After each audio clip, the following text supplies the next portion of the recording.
Hello, everyone! As we're waiting for the 70th episode by Dafuk to get released really soon, I got another interesting idea for the video.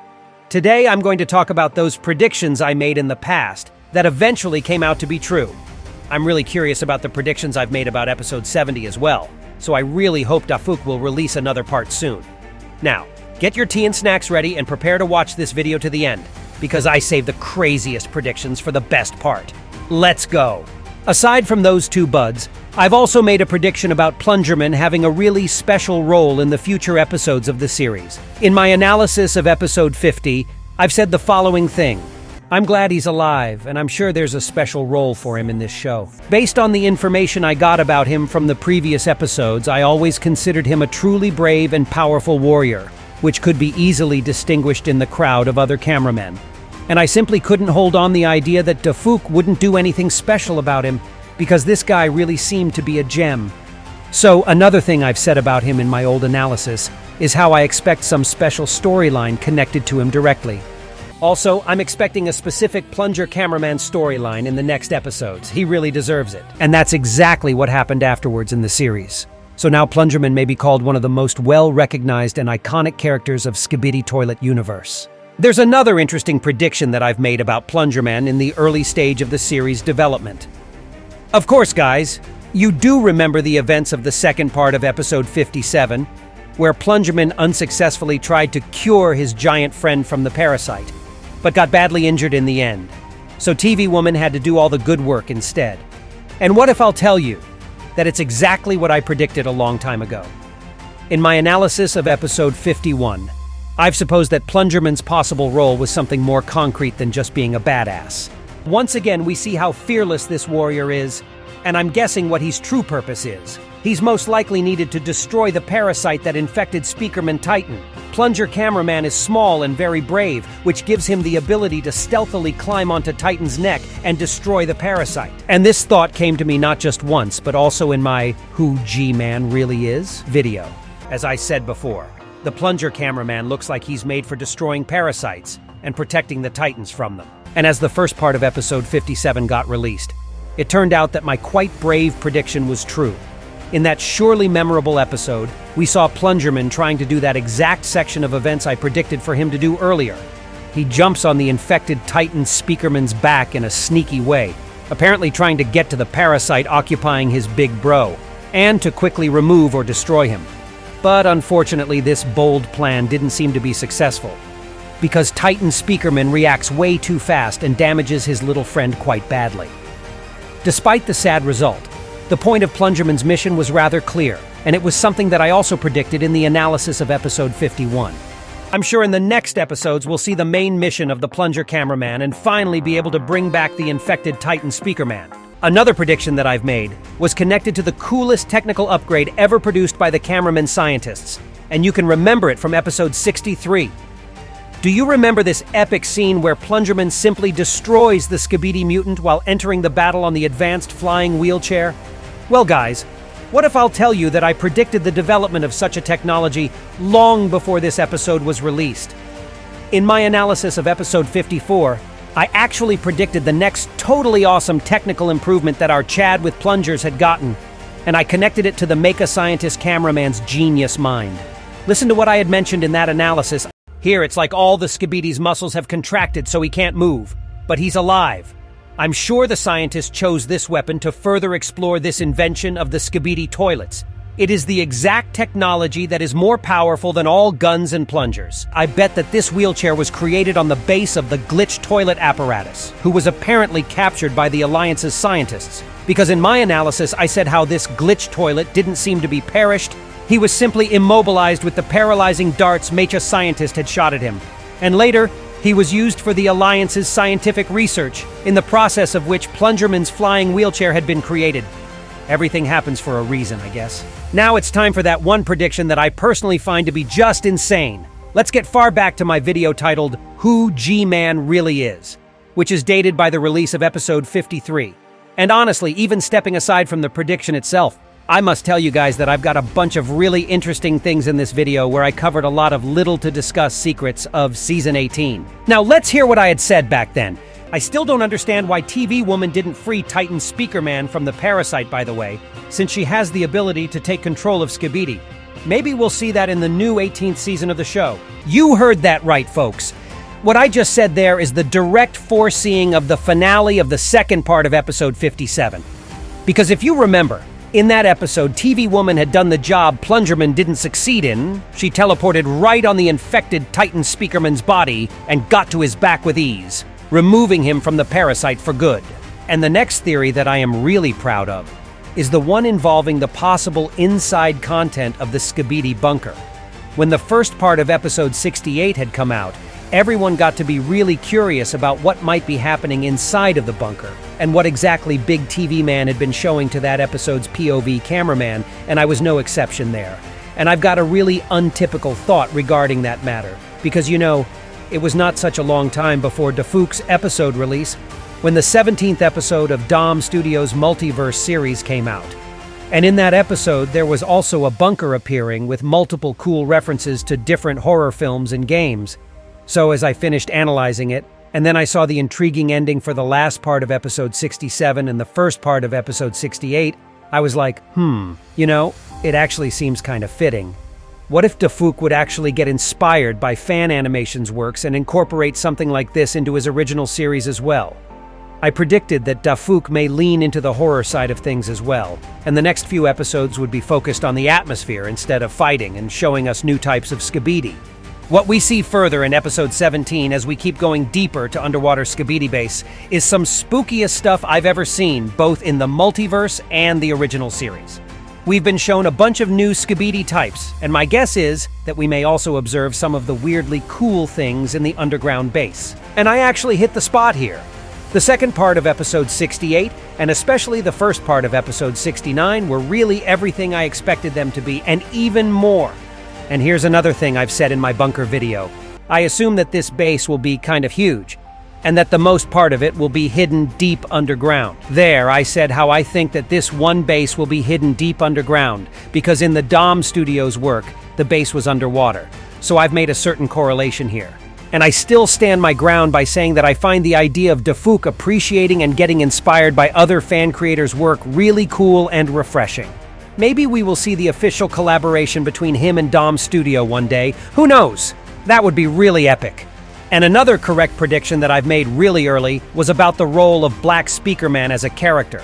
As you guys know, the very first time we saw Black Speakerman was in episode 24, when we could see him briefly dancing in the background with other Speakermen, and he was really distinctive due to his black speaker, red shirt, and the charcoal tie.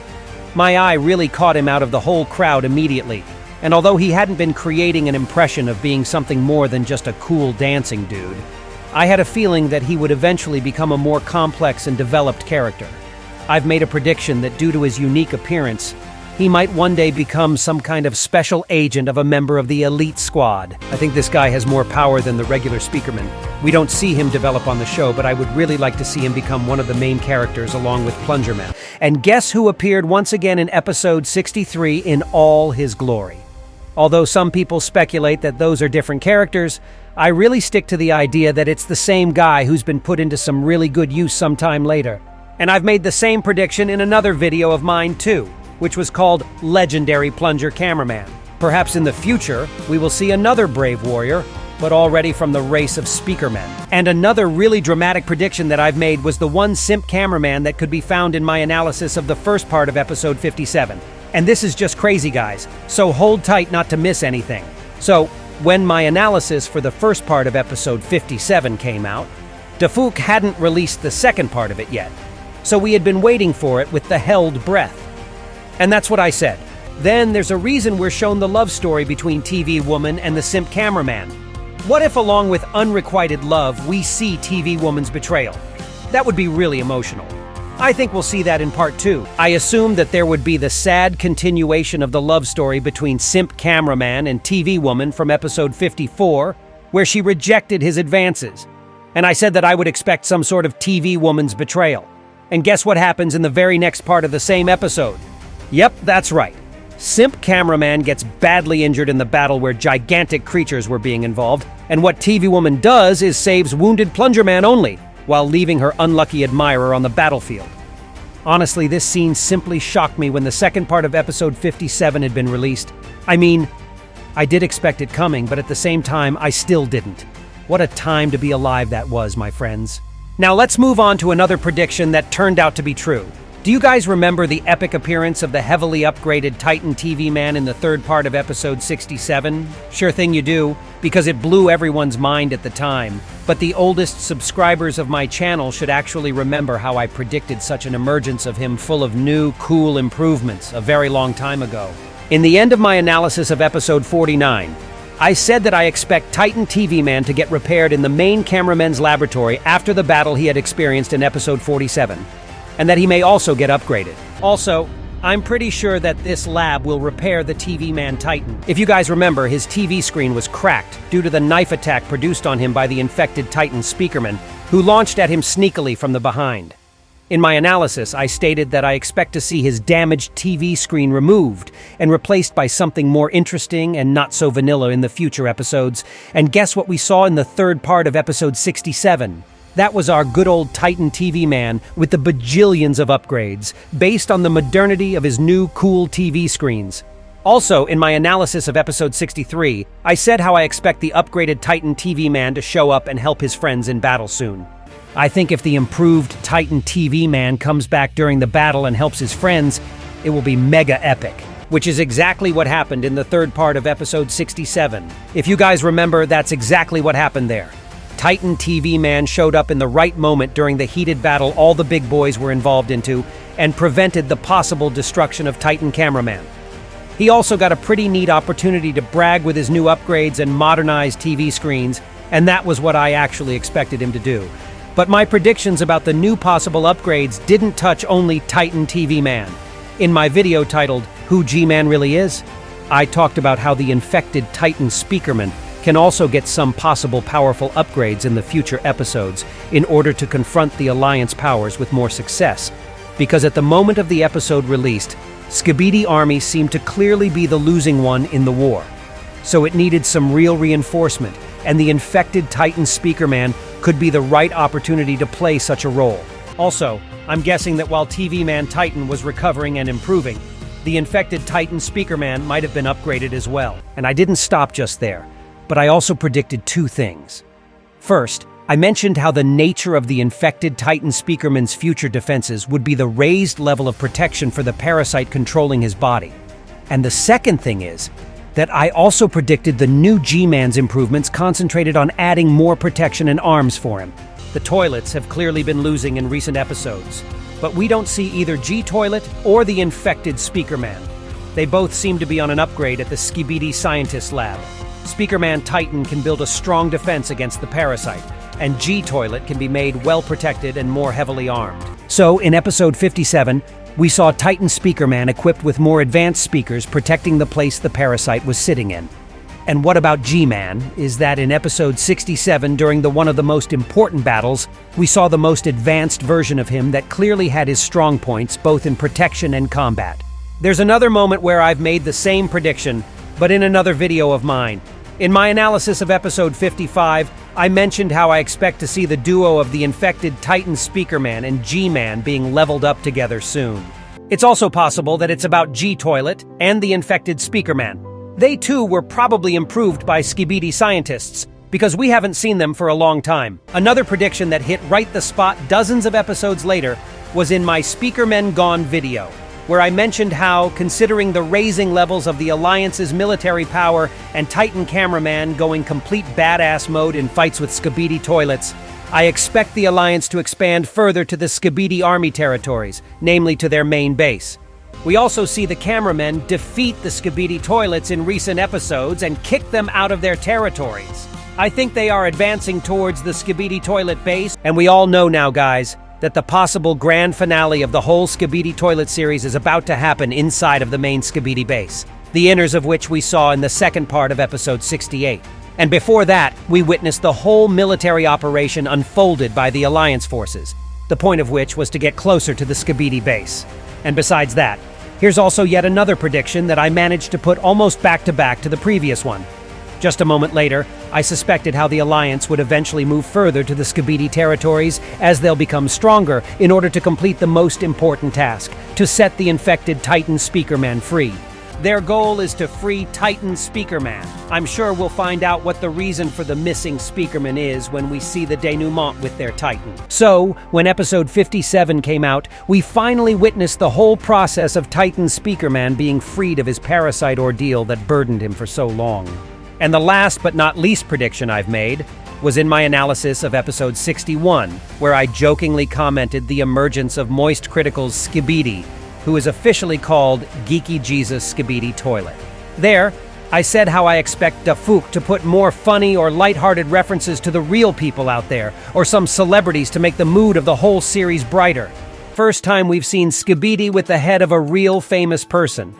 It would be cool to see references like this in future episodes. And guess what we saw in the second part of episode 68? Those were damn Jesse Pinkman and Walter White Skibidi. Man, I really had a good laugh when I saw them. I actually think Dafuk chose the perfect time and the perfect place right near the finale to make us laugh and relax a bit. Because, you know, the final battle is coming. And as Dafuk said himself in his official Discord server announcement message, it's going to be one of the most intense and unnerving things we are ever about to see in the series. And by the way, speaking of it, Dafuk has warned us that the 70th episode is getting delayed, unfortunately. So I don't have an opportunity now to see whether my most recent predictions came true or not. I guess I'll make another predictions video when the next episode comes out, because damn, there's plenty to unpack. In any case, I hope you really enjoyed today's video, so hit the like and subscribe button not to miss my new cool videos. And that was me, ISOTOILET. See ya!